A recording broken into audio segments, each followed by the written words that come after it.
Hello friends, welcome to our YouTube channel civil services dream. तो friends, आज की इस वीडियो में हम लोग यूपीपीसीएस 2021 की जो टेस्ट सीरीज़ है इसमें टेस्ट 98 सॉल्व करेंगे। ठीक है, और इसमें हम लोग पॉलिटी के क्वेश्चंस देखेंगे। तो देखिए यहाँ पे क्वेश्चन नंबर 1 में देखिए।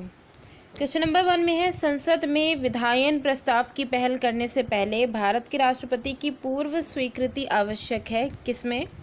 तो यहाँ पे 4 कथन दिए गए हैं। एक, नवीन राज्य के गठन से संबंधित विधेयक पर, ऐसे कराधान विधेयक जिनमें राज्यों का हित निहित हो, राज्यों की सीमाओं में फेरबदल करने संबंधी विधेयक पर, या फिर धन विधेयक पर। तो उपरोक्त कथनों पर विचार करते हुए अधोलिखित कूटों में से सही उत्तर चुनना है कि 1, 2 तथा 3 सही है, 2, 3 तथा 4 सही है, 1, 2 तथा 4 सही है, या उपर्युक्त सभी।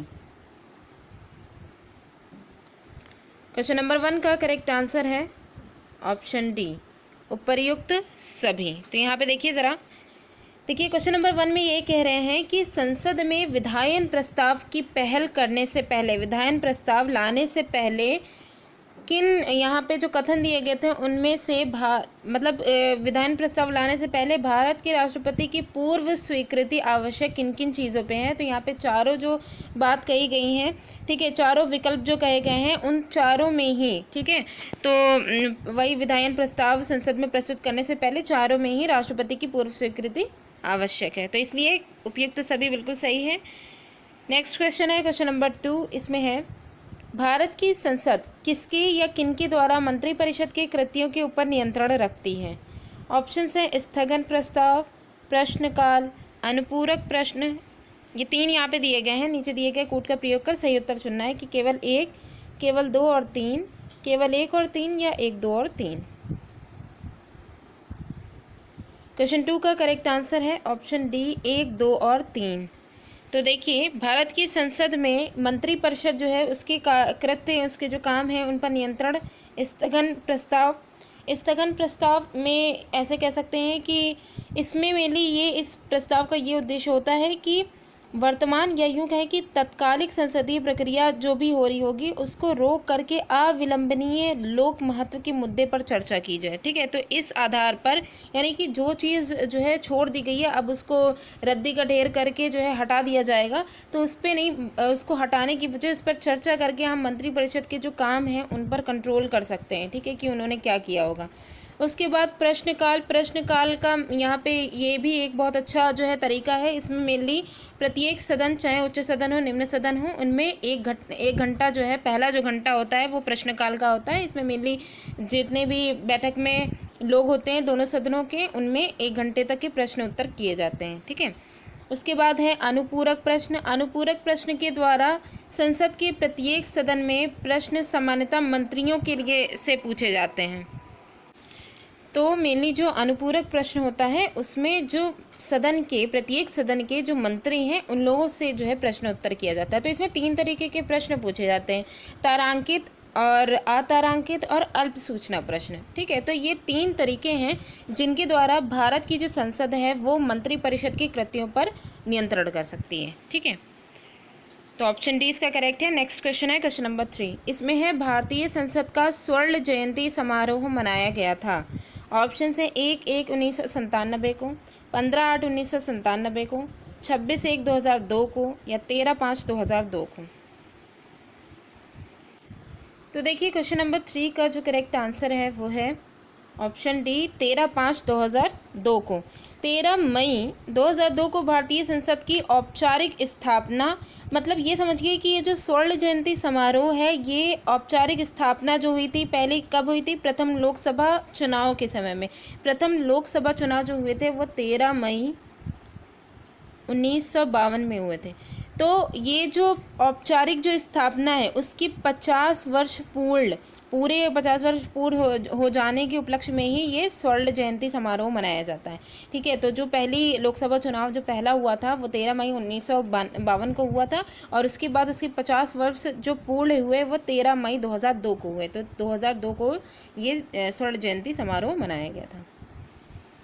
नेक्स्ट है क्वेश्चन नंबर 4। इसमें है, सिविल अधिकार संरक्षण अधिनियम 1955 के अंतर्गत कंपनियों द्वारा अपराध किए जाने की दशा में कौन उत्तरदायी होता है? ऑप्शंस हैं निदेशक, प्रबंधक, सचिव, या उपरोक्त सभी। क्वेश्चन नंबर 4 का करेक्ट आंसर है ऑप्शन डी, उपरोक्त सभी। तो यहाँ ये कहा गया है कि सिविल अधिकार संरक्षण अधिनियम जो 1955 है उसके अंतर्गत कंपनी द्वारा अगर जो अपराध किए गए हैं तो उसकी दशा में यहाँ पे 3 दिए गए हैं, निदेशक, प्रबंधक और सचिव।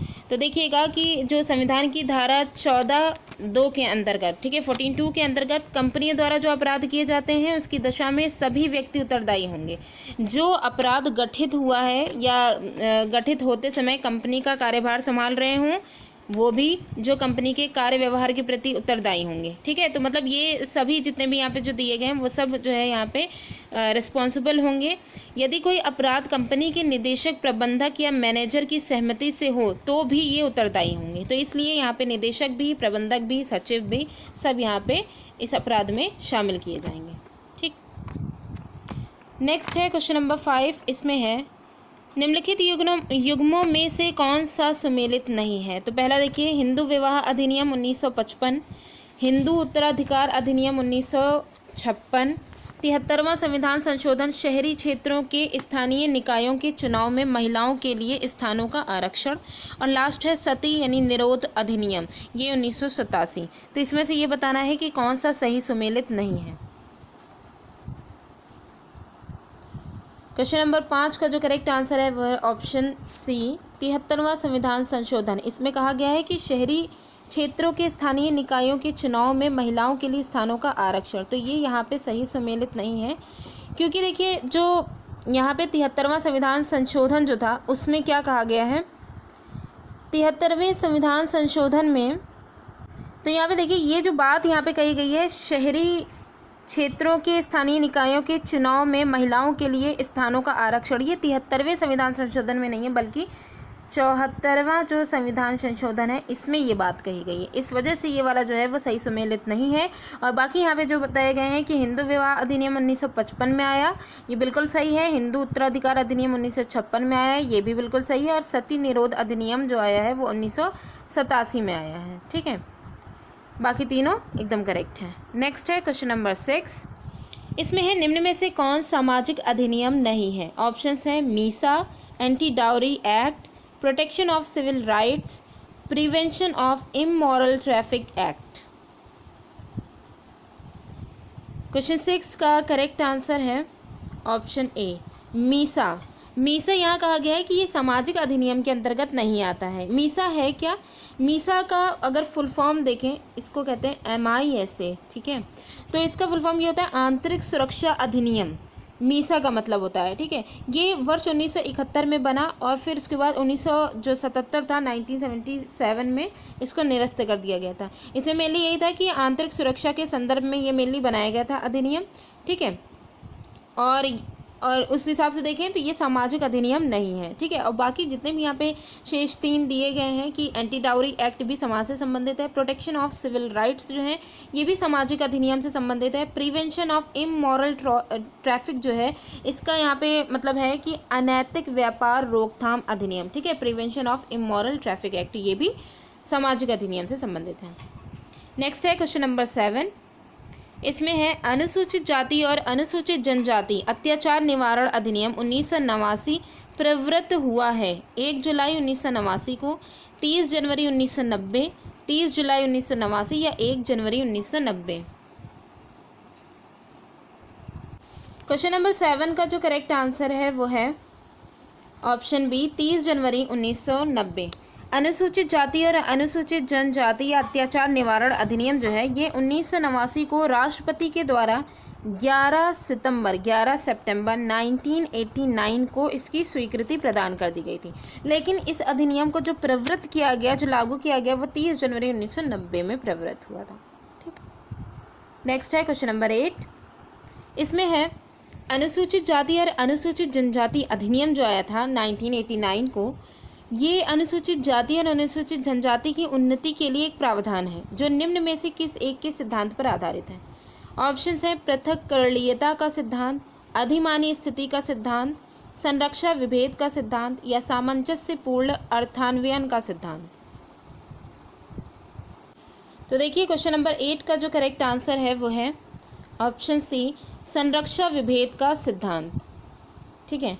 तो संरक्षण विभेद का सिद्धांत इसमें कहा गया है। अनुसूचित जाति अनुसूचित जनजाति जो अधिनियम है 1989 में ये जो आया था, इसमें संरक्षण विभेद के सिद्धांत पर ये आधारित है। और ये जो अधिनियम है ये संविधान के अनुच्छेद 15(4) में दी गई जो व्यवस्था है उसकी क्रियान्वयन के संदर्भ में ये जो मतलब सिद्धांत जो है ये आधारित है। ठीक है, तो मेनली ये किससे संबंधित है? संरक्षण विभेद के सिद्धांत से, इसी पर ही आधारित है। नेक्स्ट है क्वेश्चन नंबर 9, इसमें है संसदीय प्रक्रिया में गिलोटिन का क्या अर्थ है? ऑप्शन है विधेयक पर बहस को बंद कर देना, विधेयक पर बहस को जारी रखना, सदस्यों द्वारा सदन का बहिष्कार, या सदन को स्थगित कर देना, सदन को दिन भर के लिए स्थगित कर देना। तो क्वेश्चन 9 का जो करेक्ट आंसर है वो है ऑप्शन ए, विधेयक पर बहस को बंद कर देना। तो यहाँ पे देखिए ये जो गिलोटिन है ये क्या है? भारतीय संविधान में बजट सत्र में मंत्रालयों के जो अनुदान है, मतलब मंत्रालय के द्वारा जो मांगे की गई हैं अनुदान मांगों को बिना चर्चा के पारित कराने की प्रक्रिया को ही गिलोटिन कहा जाता है। बिना किसी डिस्कशन के उसको पारित करा दिया जाए उनकी मांगों को, तो यही गिलोटिन कहलाता है। इसलिए ऐसे में जिन मांगों पर चर्चा नहीं हो सकती, मतलब ऐसी मांगे जिन पर चर्चा नहीं हो सकती है, तो उन पर मतदान करा करके उनको पारित किया जाता है। तो मेनली यहाँ पर यह है कि विधेयक पर बहस ही को ही बंद कर दिया जाता है। ठीक है, वो डायरेक्टली इसको पारित कर दिया जाता है। लास्ट क्वेश्चन है क्वेश्चन नंबर 10, इसमें देखिए इसमें है निम्नलिखित में से कौन सही सुमेलित है? तो पहला है नीति निर्नुमोदन प्रस्ताव, बजट की मांग को घटाकर 1 रुपये कर दिया जाए। मित व्ययता प्रस्ताव, बजट की मांग में से एक निर्दिष्ट राशि घटा दी जाए। सांकेतिक प्रस्ताव, बजट की मांग में से 100 रुपये कम कर दिया जाए। और लास्ट में लेखानुदान, बजट मांगों को पूर्ण रूप से वित्तीय वर्ष के लिए पारित करना। तो हमें ये बताना है कि इसमें से सही सुमेलित कौन सा। ठीक है, तो इसमें कौन सा सही सुमेलित नहीं है ये बताना है हमें। तो क्वेश्चन नंबर 10 का जो करेक्ट आंसर है वो है ऑप्शन डी, लेखानुदान। लेखानुदान में यहाँ पे कहा गया है कि बजट मांगों को पूर्ण रूप से वित्तीय वर्ष के लिए पारित करना, तो ये यहाँ पे गलत कहा गया है। देखिए लेखानुदान होता क्या है, इसमें यदि केंद्र सरकार पूरे वर्ष के स्थान पर कुछ ही महीनों के लिए संसद के से ज़रूरी खर्च हेतु अनुमति अगर प्रदान करती है या प्राप्त करती है, तो उस स्थिति में सरकार लेखानुदान या वोट ऑन अकाउंट जो होता है इसको पेश करती है। ठीक है, तो मेनली लेखानुदान क्या है कि कुछ ही महीनों के लिए यहाँ पे जो संसद है वो ज़रूरी खर्च को अनुमति देगी। बजट मांगों को पूर्ण रूप से वित्तीय वर्ष के लिए पारित नहीं करना है। ठीक है, तो यही यहाँ पे सही सुमेलित नहीं है। बाकी यहाँ पे जितने भी दिए गए हैं कि नीति निर्नुमोदन जो प्रस्ताव है उसमें बजट की मांग को घटाकर 1 रुपये कर दिया जाता है। ठीक है, मित व्ययता प्रस्ताव में बजट की मांग में से एक निर्दिष्ट राशि घटाई जाती है, इसमें मतलब उनके द्वारा निर्धारित की जाती है। सांकेतिक जो प्रस्ताव होता है इसमें बजट की मांग में से 100 रुपये कम कर दिया जाता है। ठीक है, तो ये सारी चीज़ें हैं और लास्ट जो इसका लेखानुदान वाला है यही यहाँ पे सही है आंसर इसका। तो फ्रेंड्स आज की वीडियो यहीं पे ही एंड होती है। Thanks for watching.